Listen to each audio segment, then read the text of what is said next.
several different sheets, and I've always been using the last one, because the last one is the last one that should be updated and the most current. So they'll send one, and they may not have the passwords in it, or they may not have only 4 out of the 10 devices.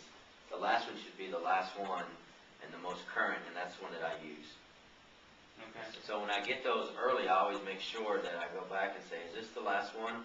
I always look at the date when it was sent to me, and then I go to the change order and make sure it's the latest one. And if it is, then that's the one that I use. So how do you know that the customer is completely turned up? I don't.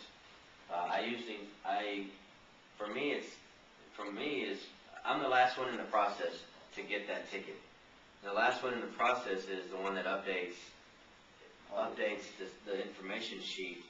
So at that point, the customer should have already been turned up to the point where they're ready to open tickets via the portal or through SNMP traps or what have you.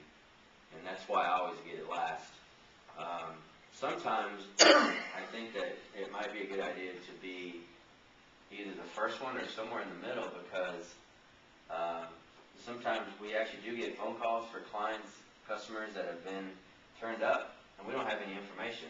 So we have to go back and we have to find the change order. We always start with Catherine's bins. So technically it's not turned up, they're in the process of turning it out, right? Mm-hmm. And that's why that information is not complete, and that's why you have to keep hunting for that information. Right. So how often do you get calls before the customer is completely turned up? I would say 10% of the customer, 15%, 5%? I'd say around 5 or less. It doesn't happen often, but if, like PCM was one that was real major, because it was the president, so that one was kind of done before, ahead of time. And that went bad, right? Yeah. Well, or went?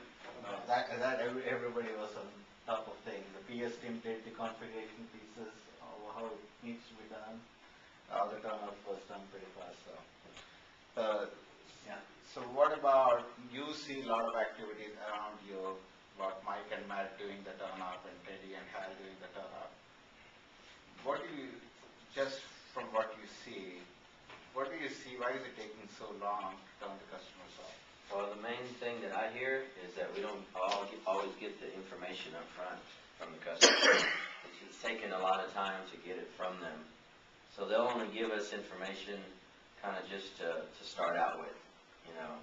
So really the ticket just sits there until we get everything, you know. Not all the information is provided all up front.